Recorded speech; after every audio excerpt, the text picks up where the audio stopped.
Aloha, citizens of the world. I'm Byron, I'm your host, and we're broadcasting today from an island in the middle of the Pacific Ocean, the farthest from any other landmass in the world. Today we're in Honolulu on the island of Oahu. If you think of Hawaii and you think of like surfers and beaches and stuff, this is kind of the quintessential place where there's just a lot of that, a lot of surfing, a lot of tourism, skyscraper buildings, and it kind of, to me, it's very quintessential, but also it's almost like the big city. Because where I'm from, and on the Big Island, the other one of the other islands, there just isn't much going on compared to this place. There's a lot of hustle and bustle. As you can see, there's a marina here. There's several of them. There's a lot of boat traffic, a lot of people running around, big buildings, car traffic, all that kinds of stuff. So we're here for the weekend. I'm here with Zaz, my fiance. She is at the University of Hawaii today doing a talk with engineering students, and I am just chillaxing here in the AC in our living room today, which is super nice. Love that for sure. So just hanging out, getting a little work done, and doing my first podcast while I'm at it. I feel like the first one is the hardest to do of anything, just getting started. So today, let's get started. So on this episode, what are we going to talk about? Well, we're going to talk about me. I'm your host, Byron Kay. We're going to have a little talk, question and answer. I'm going to question myself and answer myself. So hopefully it's not too weird, but let's see how it goes. All right, let's get this road on the show. So, first question. Looking back, what is the best advice you would give to your younger self? When you want to do something, do it sooner. If you think you want to do something, do it sooner. I think everything that I've done in my life, I kind of wish I had just done it sooner. Like starting this podcast. I think getting going is probably one of the hardest parts in life, or even ending things. You know, if you know something's not working well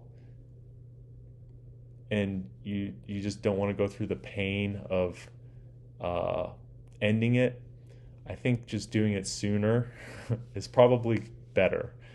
Ripping off the Band-Aid, so to speak. So that would be my advice to my younger self. To sum it up, don't hesitate. It's probably the best way to put it. So what was my life growing up and where did I grow up? So I grew up in Southern California. It was a pretty idyllic scenario. I grew up in a place called Orange County. There used to be orange trees everywhere there. Now it's just houses as far as the eye can see. It's like suburban hell. I don't. The weather's pretty nice, but it's just a lot of asphalt, a lot of houses and freeways and stuff like that. It was not a bad place to grow up by any means. It was pretty amazing, for sure. I definitely really enjoyed my childhood and growing up, and so I did spend a lot of my time in Southern California growing up. I went to school I was in Boy Scouts, so we did a lot of camping and traveling around in Boy Scouts. We rented a pirate ship, a two-masted schooner. It wasn't a pirate ship, but two-masted schooner, and sailed around the Channel Islands in California when I was in Scouts. And we did canoe trips, and my family was pretty active camping and traveling, so I've been traveling all around. I want to say the world, but parts of the world. I did do some traveling, and then I went to university. My first job was, I want to say I think it was valeting cars. So yeah, my first job, I'd say, I think to me, in my mind, the work you do can be very important in kind of shaping or forming you as a person. And at least to me. And one of my first jobs was as a valet. I worked at a fancy Mercedes luxury car dealership, and I was a valet, and I just parked these really super expensive cars as close as possible to each other. I don't know why they let a 18-year-old, 17-year-old do this, and I did, and it was kind of awful. It was kind of horrible, and I would never want to have to do that job again. And if you are a valet, I salute you, because I know it's kind of a tough gig. It can be a tough gig, especially the one that I had. But anyways, so then I moved on and I worked at In-N-Out. These are like summer jobs, right? You know, when you're in college and you're just doing kind of whatever you can get without much work experience. They don't necessarily pay the best, but I think looking back on it, if I had to do it again, I'd probably say find those jobs where you can learn something from them. Because when you're young, that's what's important, right? So I worked at In-N-Out Hamburger. If you guys live in California or the western part of the United States, you'd probably be familiar with In-N-Out Hamburger. It is one of the most beloved and busiest fast food franchises or chains in possibly the world. And yeah, there's just slamming lines out the door all day, every day. And yeah, so I learned a ton. I got really good training there. It was just such a great job, but it was super busy and I wanted to make money. So I quit the job and I went and worked as a security guard. The job paid better, but it was the worst decision I think I've ever made. And looking back on it, well, I don't know. That's hard to say, actually. It may have been a good decision. Monetarily, it was a good decision, but I think, and also, sometimes I feel like the way to look at things is if you do something that maybe did not work out optimally in life, that is your chance to learn. And I definitely learned from this job. So what did I learn as a security guard? I learned that I hate being bored. I absolutely can't stand it. I hate being bored.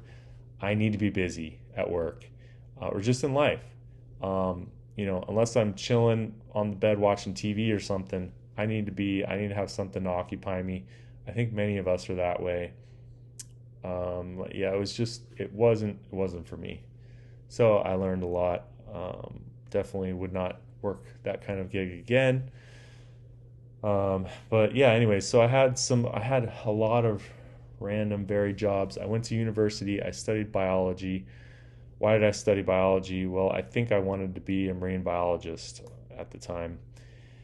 Did I really want to be a marine biologist? I wasn't sure. This is the thing, when you're young, you don't really know what you want out of life. And I think that's one of the problems with a lot of people when they're young, is they don't really know what they want to do, but they're kind of in society, at least today here in the US, a lot of people, they're kind of almost like forced to commit to something when they're younger.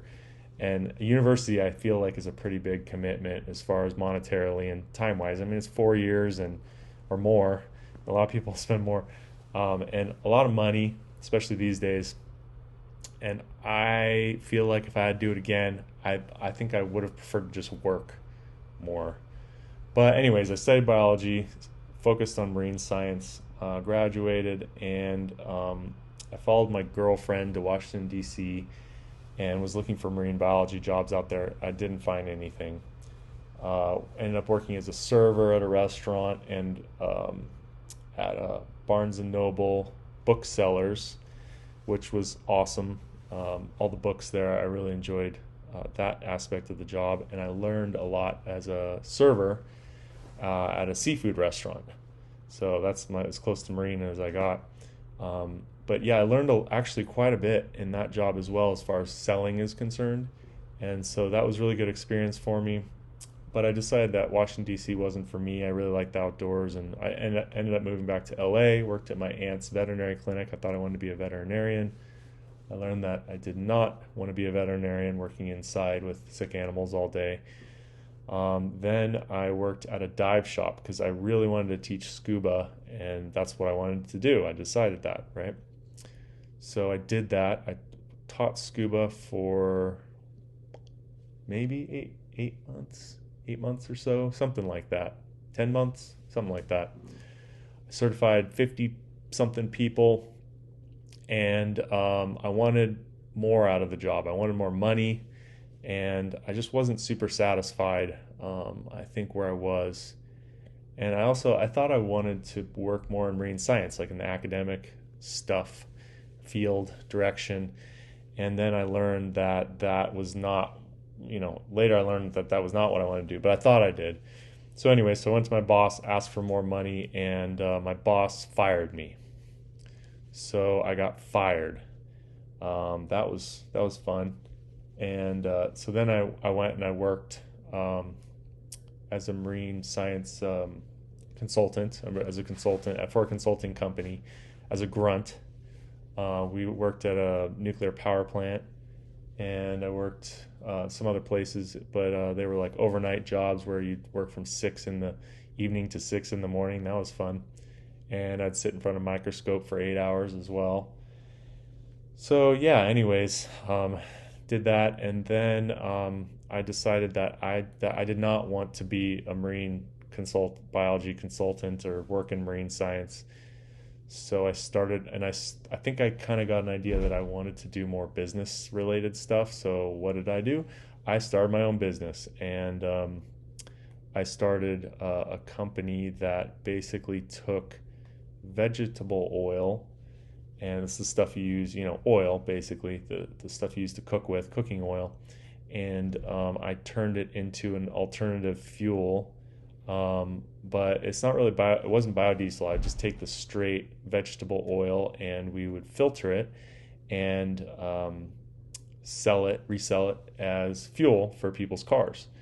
And it was kind of cool, interesting business model. It was quite popular. I was having trouble getting enough oil for people, and I decided I wanted to do more. I wasn't making big enough impact, and it was, frankly, it was kind of overwhelming running a business on my own without much understanding of business and whatnot.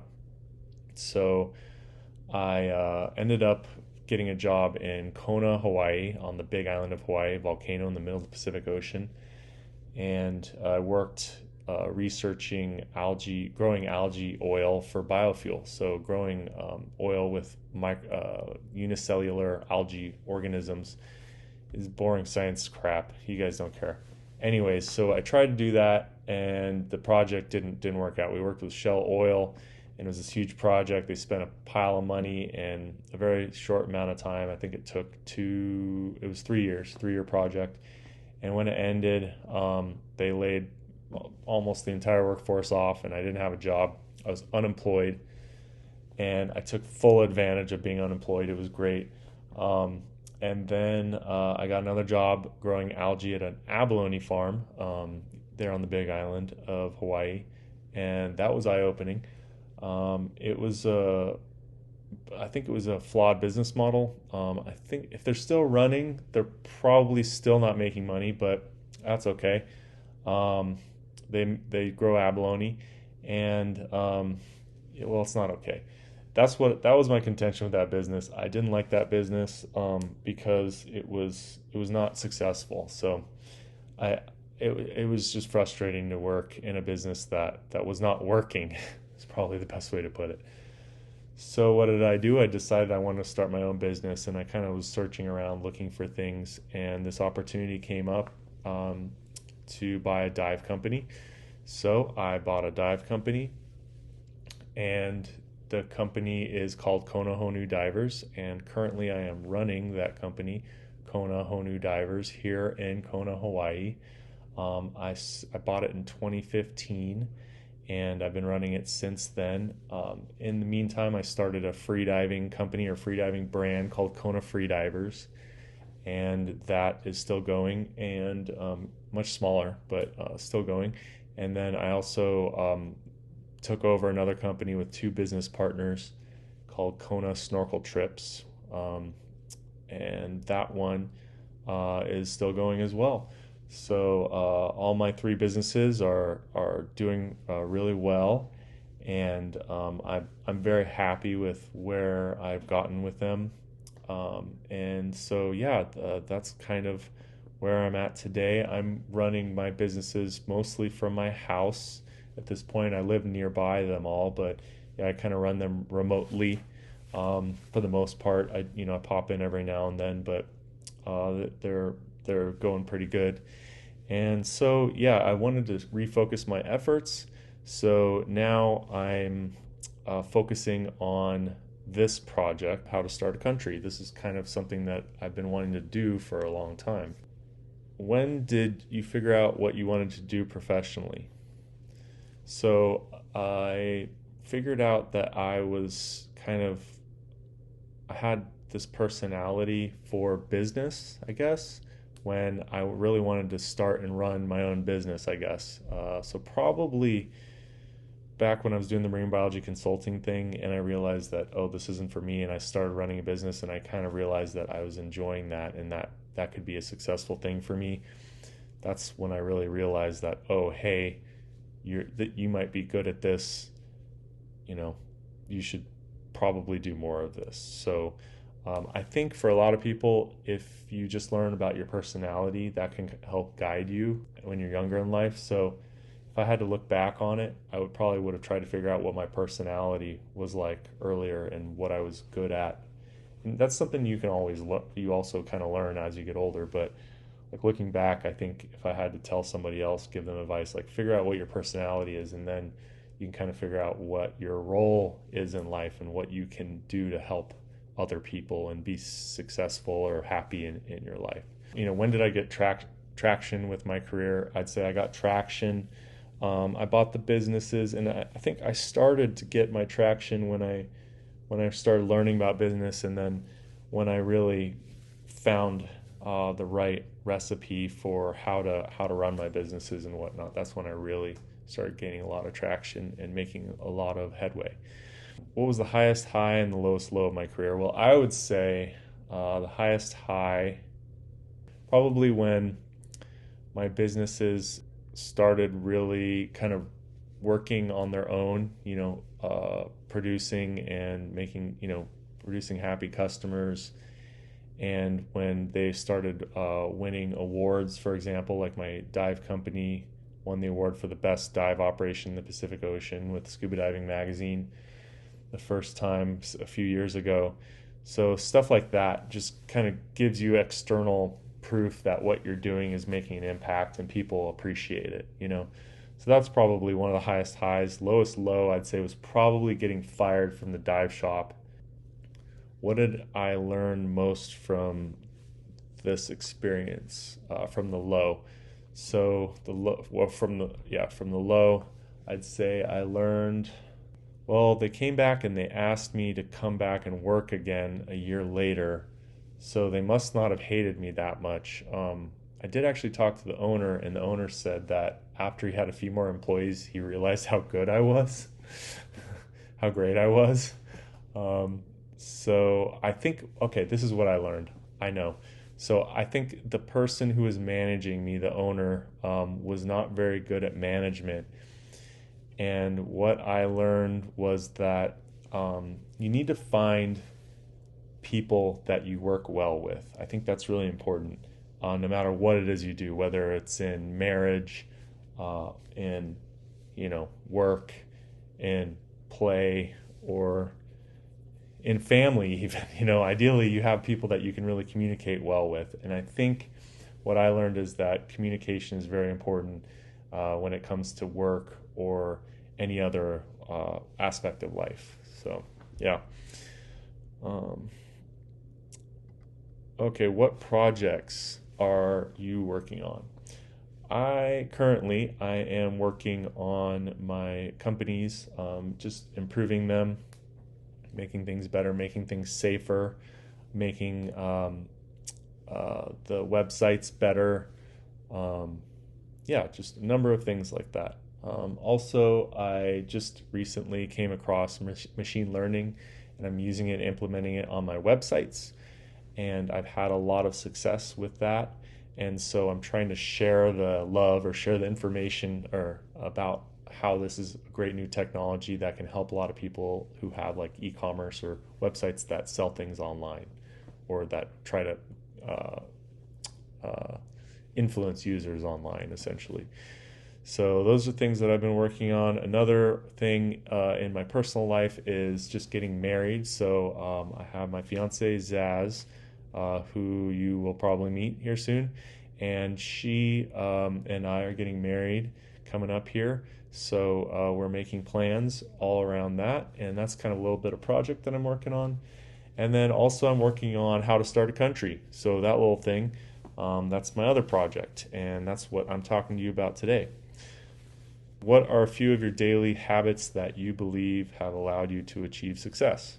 Making checklists of the things you need to get done. So, like when I get up in the morning, I've even got a checklist. So, brush your teeth, use if you have medication, use that.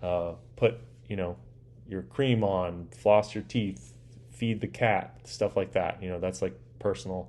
And I have professional checklists that I use to make sure that I get everything done that I need to get done. And so that'd be big. And also using like a task to-do list. So a to-do list that you can come back to every day and say, what was it that I needed to do?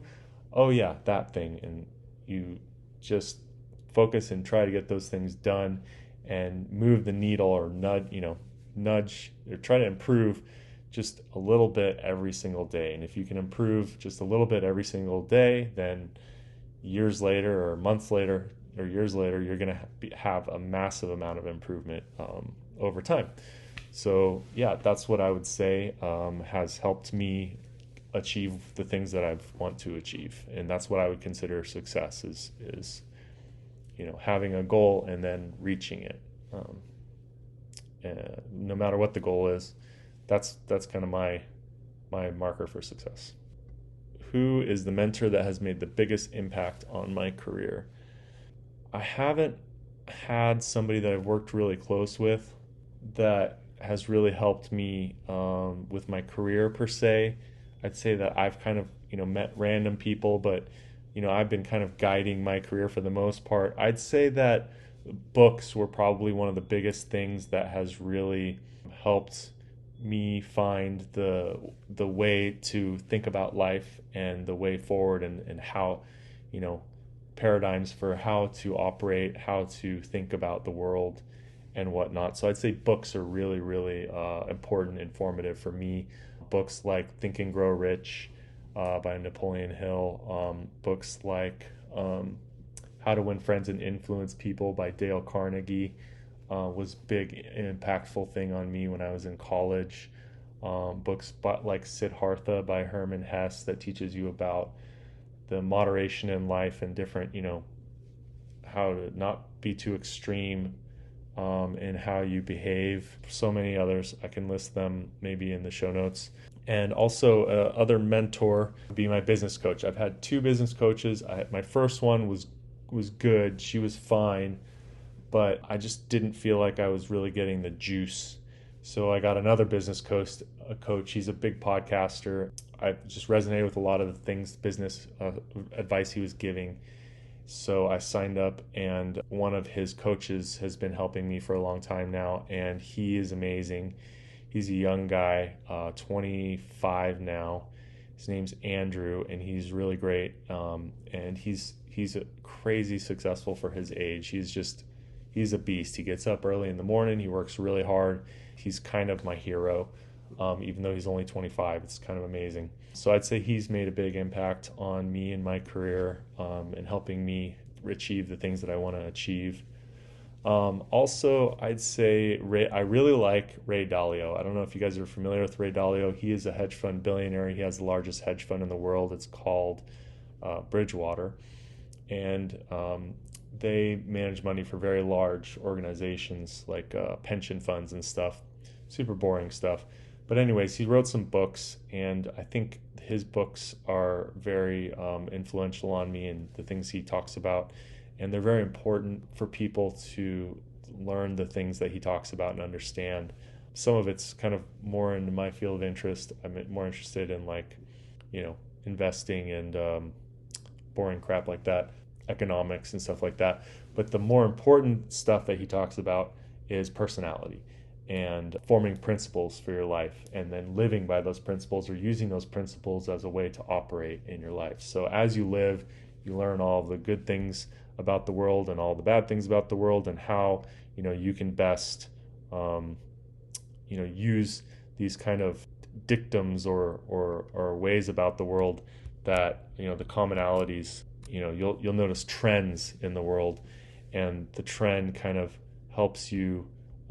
You'll see the trend, and then you'll create a principle based on that trend, and then you'll use that to operate going forward. So it makes your life easier, because you know that based on what happened in the past, I know how to behave in the future.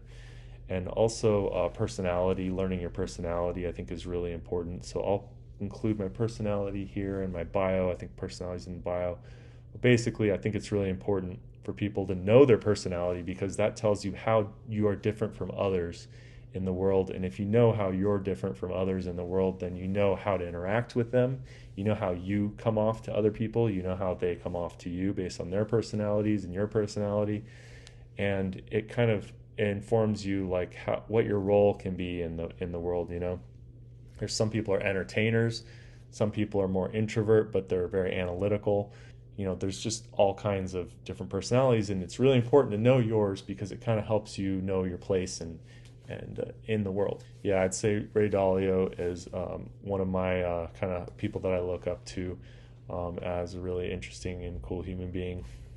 Yeah, what is my biggest adversity that you've had to fight through during my career? Is getting started, so just getting going on something, not over analyzing, not fussing over details like, which tool to use, or which when to start, or how to do things, or whatever. All those things. That all stuff can all get figured out along the way for the most part. It's just making the decision to act and then acting, I think, is really important for me. I think it's probably applies to a lot of other people, but I know for me, just making stuff happen, I've kind of learned over time that to make things happen, you just kind of have to start doing them. So that's kind of one thing that I wish I had known earlier in my life, and it has been one of the barriers to getting what I want out of life, I would say. And then in addition to that is just getting out of my own way. So once I get something going and started, is kind of not being too much in the way of that process. So if I start a process and get some people going on it, get out of their way and let them get the job done, because a lot of the time I feel like people, whoever you are, you might be better at something than other people. And so in life, a lot of life is like finding the people who are best at the things that they do and relying on them. And so finding those people and relying on those people and just getting out of their way so they can get their job done. I think that's a pretty important way to operate in life. Me, my biggest adversity is me, figuring out how to manage myself. So what is a message or principle that I would wish that I could teach to everyone? To me, I think as a biologist, it's pretty important to me, but I think that understanding evolution is very important, and not just evolution of animals or like Darwinism, that kind of thing.